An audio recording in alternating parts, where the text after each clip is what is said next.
For the love of God. A day in the studio. This is my day of play, where you're taken into the real events and actions of how it goes down before the process of editing and cleaning up sets in. I mean, this is really how it was. First, we're going to be spending some time with movie maker and Hollywood historian Laurent Bouzereau, whose new book is titled The Palma Decade. Then we're going to get into a lot of fun remembering the 60s pop band The Monkees with Scott G Shea. This is my day of play, completely unedited in the way of meeting the wizard behind the curtain. Hello, hello, hello. Can you hear me? There he is. Hey, what's going on? How you doing? Getting ready for a performance tonight, man. And then I've got one next Wednesday, big one for the city of Charlotte. Oh, nice. Well, I did a wedding last night at this mansion, and then tonight and tomorrow night we have iHeart Music Festival. I got a bat mitzvah tomorrow afternoon before that, and then another wedding on Sunday.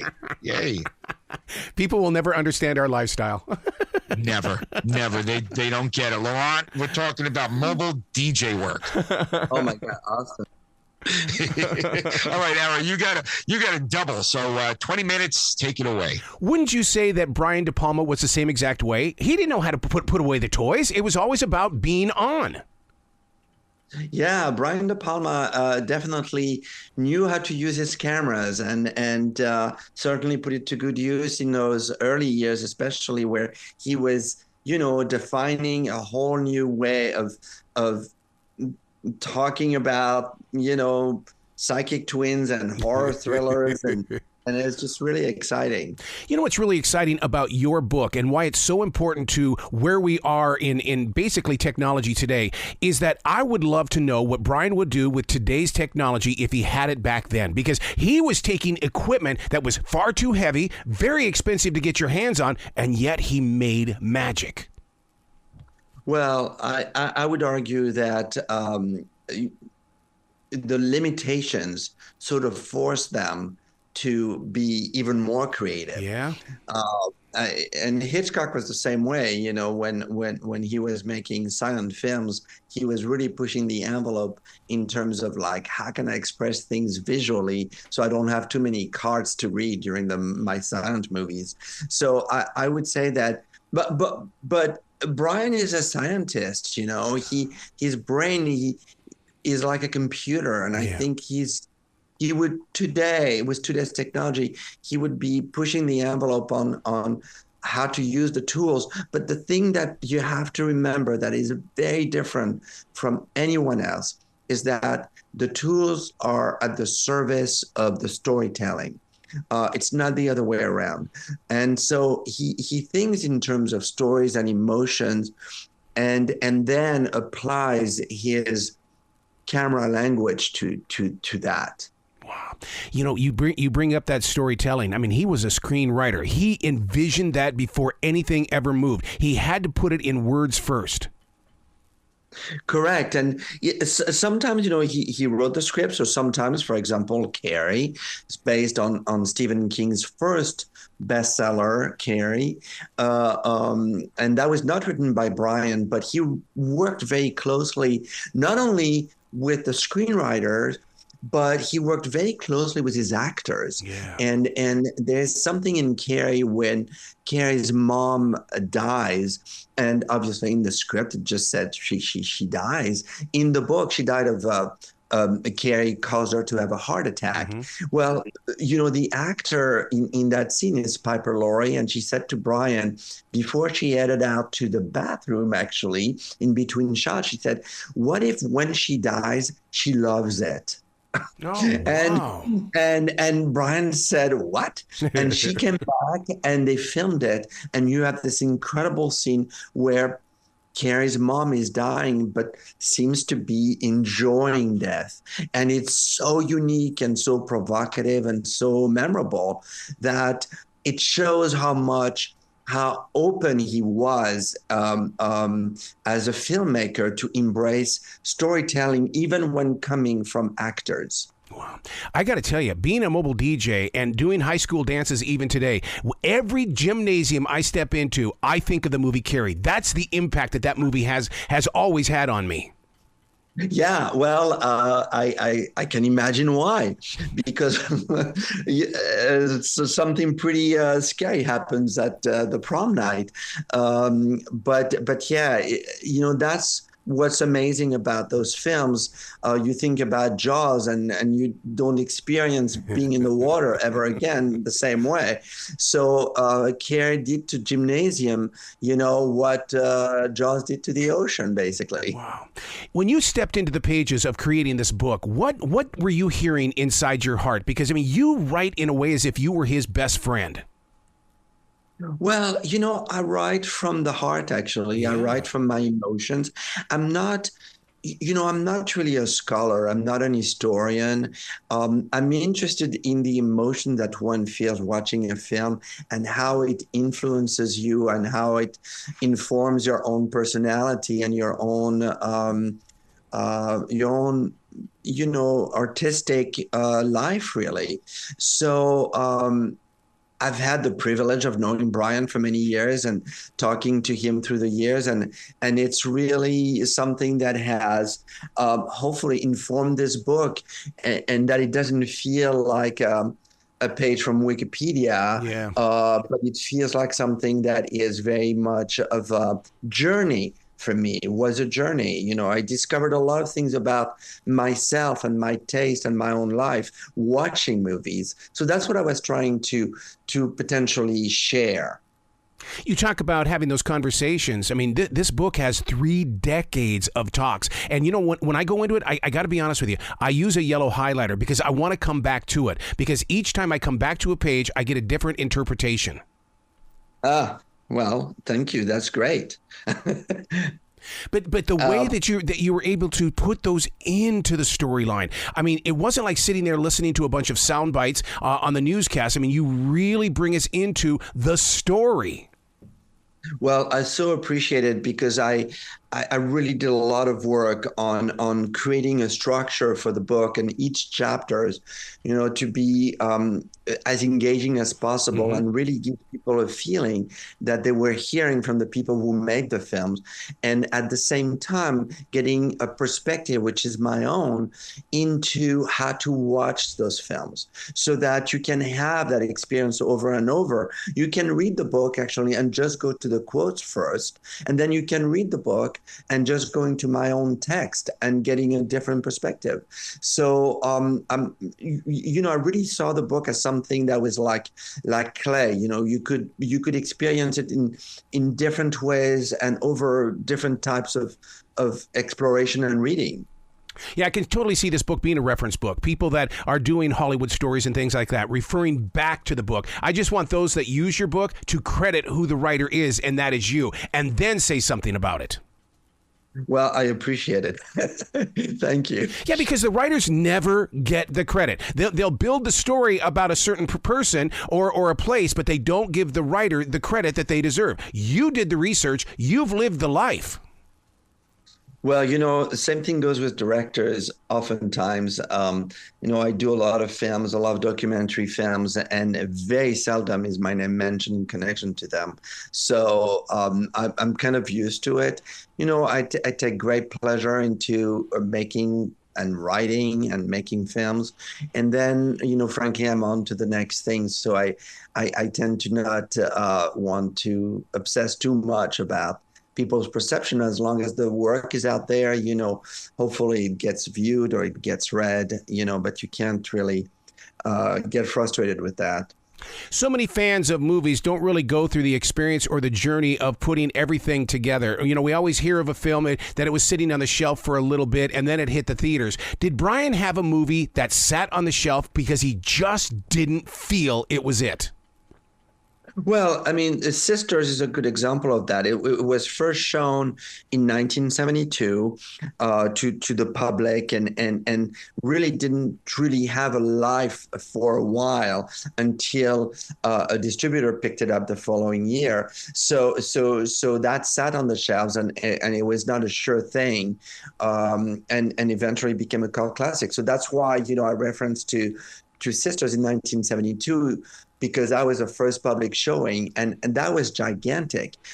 People just loved the film and were, really impressed, and that sort of launched him really in that genre. But this is a film that could have sat on the shelves for a long time if it had not been picked up. Listeners need to understand, 1972, we weren't into these gigantic complexes when it comes to theaters that have 24 theaters. We're talking about one theater, usually 300 to 500 seats. So that movie had to work. Yeah, I think any movie had to work. But it was an exciting time.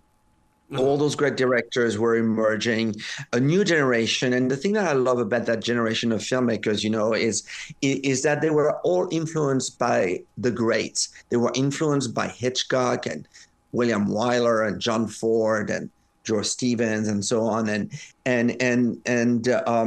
knew their movie history, and they loved making film. And they didn't care that they didn't have the money, or they just wanted to tell their movies.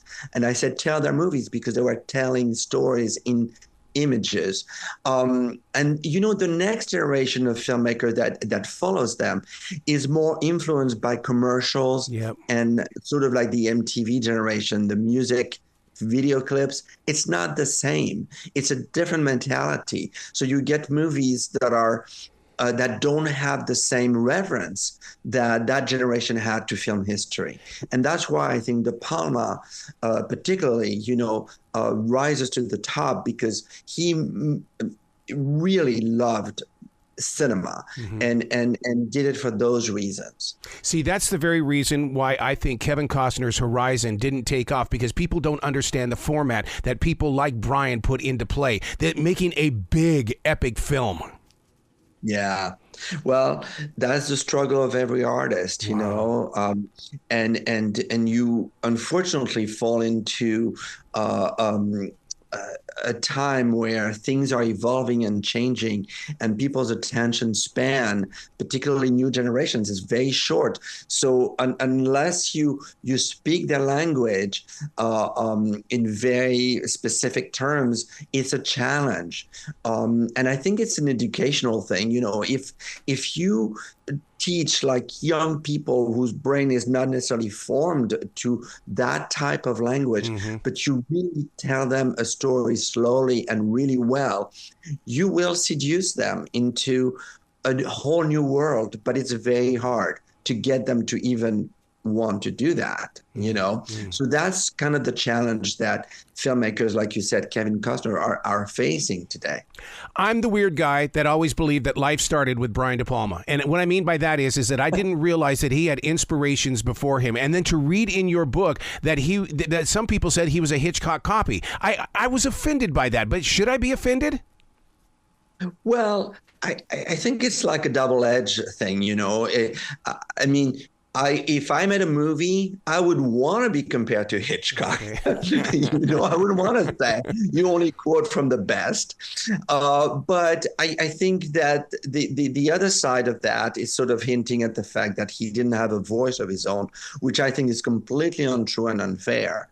And I think it's an easy thing to say, oh, this movie is like Psycho, or this movie is like Rear Window.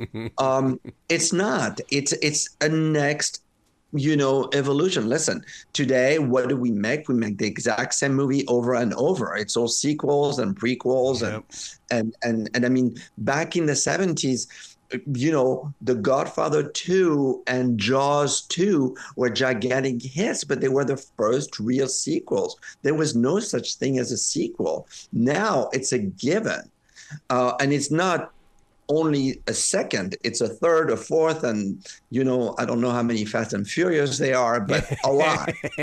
So it's really unfair to qualify him as a copycat as much as someone who is a next generation Hitchcock, someone who borrowed from a grammar that went back to the beginning of cinema, because Hitchcock began making films in the silent era. So Hitchcock created a grammar, and why not borrow from what works in terms of vocabulary. But that doesn't take away from De Palma having his own personality. And as I said, his own style. And I think he's proven that. And as people re-examine him, I think are much more generous toward him. People who appreciate him today are people who may have criticized him back then, because that was the easy thing to do, you know. When people come in with their own style, basically, as some people would say, you're set in your way. When they have that going on for them and they're redesigning and redefining things in the movie industry, that can also push people away. Was he hard to get along with, or did people ever look up to him in the way of saying, I like where you're going, I like what you're doing? Well, obviously, I would say having met and known a lot of his collaborators, everybody across the board loved working with Brian, And I even have a quote in the book of an editor who actually edited Dress to Kill, who claimed not liking his films before he worked with him and falling in love with him as he worked on the film with him, because he is really a brilliant, smart man beyond being just such a talented director. Actors love working with him. The one thing that I'll say about him, and admittedly he said that to me, he doesn't like being on set because his brain is so active and so ahead of the whatever he has to focus on, that he gets very frustrated with the length at which it takes to compose a shot and to set up lights and so on. So he's not the most pleasant person on set, I have to say, and I've witnessed that firsthand. But you have to respect the artist, and I wouldn't want to be sitting next to Beethoven when he was creating, or Picasso. I'm sure they were very difficult at the time they were creating. So you can't expect an artist to be a social butterfly while he or she is creating. But again, all of his collaborators speak so highly of him and claim to have been influenced and inspired and love his wicked sense of humor and know that he can be grumpy, but he's great and a good friend. Let's talk about you. And in the way of, we're both interviewers, we both have conversations. How did you prep for a conversation with Brian De Palma? And the reason why I bring that up is because there are many times I'll go, I'm not going to ask that question because every Tom, Dick, and Harry is going to ask that question. How did you go into your prep for that? Well, I would say that it's a prep that took that started in the 70s when I started watching his films. It really comes from not asking question, but having discussions with the people you interview. For me, it's never an interrogation. I'm not looking for dirt. I'm not looking for an answer. I'm looking for a discussion. And I really come from the love or from the appreciation of the person I'm talking to. Also, I realize that I'm talking about things that are from the past and things that, Brian created in the 70s and we're now, in 2024. So it's not easy. And so I tend to really have to prepare myself because chances are he's not watched Carrie since it came out or since he made it. As many artists, they don't necessarily rewatch their films. So to sort of generate an interesting conversation, you really have to be at the service of their own memory and be their own memory. And so that means a lot of research, reading scripts, reading articles, watching the films repeatedly, looking for clues in the film itself for things that you may not have noticed before. And it's your enthusiasm that get them excited and get them to open up and get them to talk and get them to remember, frankly, But I never approach it as an interrogation. And I take great offense, actually, when I make a film, so not a book, and I have interviews, and I tend to want to keep my subject on camera as long as I can. And people are calling them talking heads. And I'm like, what? That's a close-up. That's a close-up on someone, a talking head. That's the news. And even that is not a talking head. It's a smart journalist or reporter. So to me, when you see a dialogue in a film in close-up, you don't call it a talking head, you call it a close-up. So documentary filmmaking is about close-ups into interesting people, and at times it's been Brian himself, because I've had the pleasure and honor actually of doing some documentaries on his films, which led partly to some of the interviews that I've included in this book. Wow. You've got to come back to this show anytime in the future. I love your vision, your storytelling, and your connection to a passion for movies. Well, thank you so much, and right back at you. Well, you be brilliant today, okay? Okay, man. Thank you so much. Have a great weekend. Thank you. I don't know if you can hear it, but my dog Jazzy is snoring right behind me right here. So we better get ready for the next interview. It's going to be some fun talk, some pop talk with Scott G Shea. We're talking about the Monkees. Hello and good morning. Hey, Arrow. How you doing? Absolutely fantastic. How about you, dude? I'm well. How was everything on the show today? It was good. Actually, I forgot we were off. so I probably could have done this earlier, but I figured, this is our standard time, so why not? Right. What do you do on that show? I'm the producer. Nice. I book the guests and come up with show content and all the ancillary stuff, pre and post production that goes along with it. So. You totally get it, don't you? And the reason why I bring that up is because I'm also a broadcast instructor, and taking our journeys of being these producers and writers and researchers, they don't understand that is a huge part of the journey.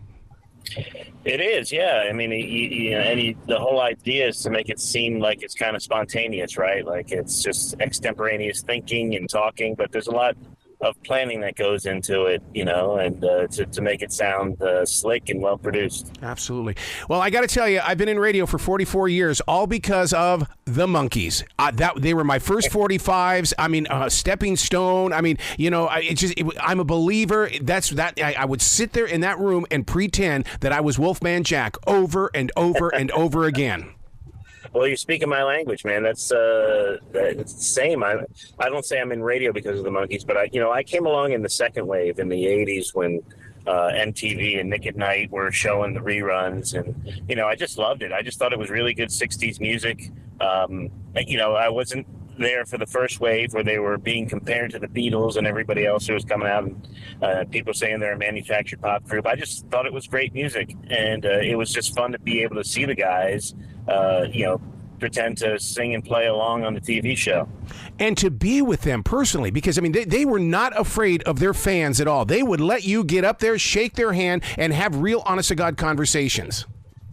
Yeah, absolutely, because I think, I think they were striving to be genuine, and I think that's part of it. You always want to meet with the people and the fans and let them know that means something to them, and I think they did that really well, even up till today with Mickey Dolenz. He's at Sirius XM. I've seen him walking around a few times, and he's always been gracious and happy to talk to anybody.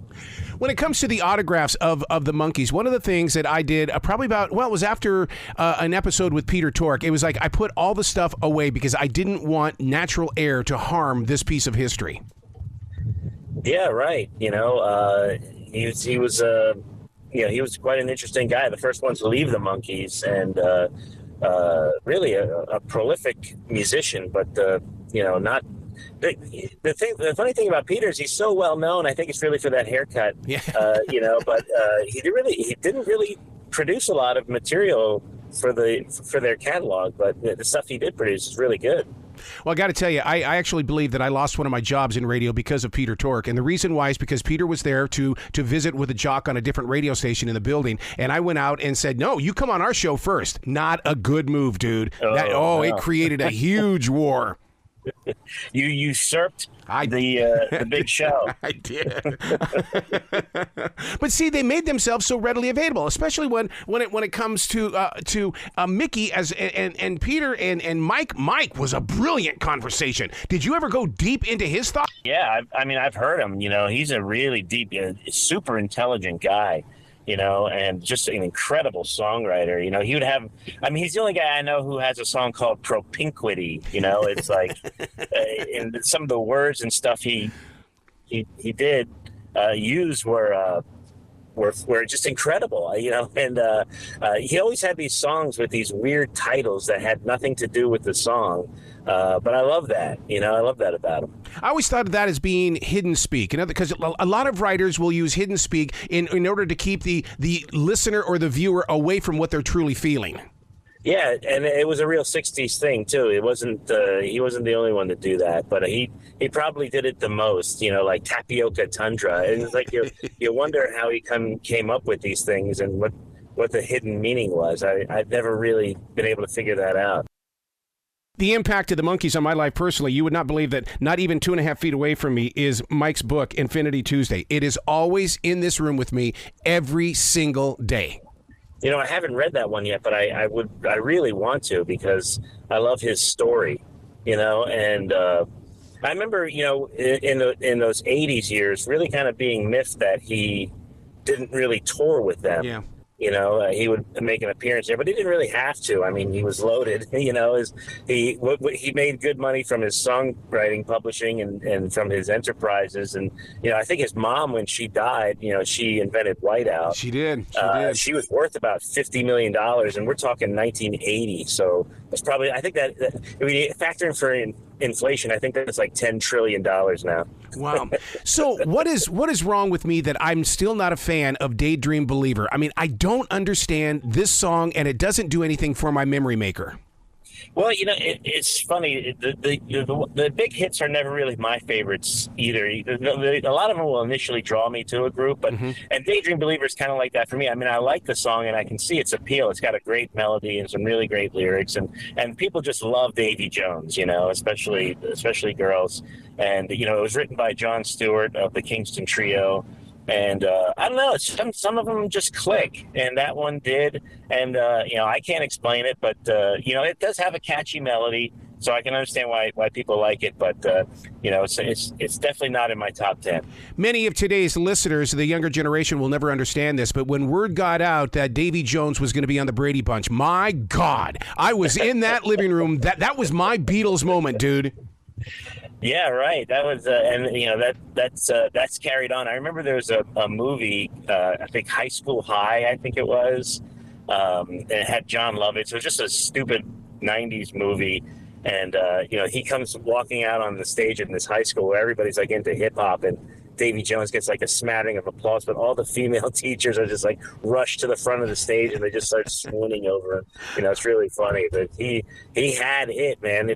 All 5'3" of them. Wow. The main subject that we're talking about today, the Monkees, of course, but something very big happened on September 12th, 1966. It's a time in history that I guarantee we will never forget, but we've got to keep pushing it forward so other generations don't forget it as well. Yeah, and it's kind of easy to push that one forward because we have 58 episodes to show people. It's something tangible. It's something that people can see and hear and really be attracted to. I still like to occasionally go on YouTube and watch a video of theirs from the show. A lot of them were really finely produced. Yeah. Let me ask you a question. Why is it that we didn't get a Milli Vanilli moment out of the Monkees? Is it because they were using their real voices? I think that's a big thing, yeah. That and they did play on a lot of their songs, even from the beginning, and Mike and Peter especially. Peter and Davey came on, joined that a little bit later. They were more the performers of the show, or the actors, the guys who came in. I call them the actor first Monkees. That was Mickey and Davey, and then the musician first Monkees were Michael and Peter, and they were genuine. They were Michael and Peter particularly had the backgrounds that a lot of guys from that generation had, like Stephen Stills and David Crosby. Mm-hmm. They started off in folk, and Peter Tork was in Greenwich Village. That's where he met Stephen Stills, who he had a lifelong friendship with. So And Mike was a folk musician in San Antonio, Texas, and there's actual recordings of them out there playing live and stuff. So, they had the chops, and they were both really good musicians. Oh my God! You just the fact that you're talking about Michael being a part of Texas, sitting down and having a real, honest to God conversation with him, and that Southern drawl, he doesn't hide it, man. There's no acting when he would speak.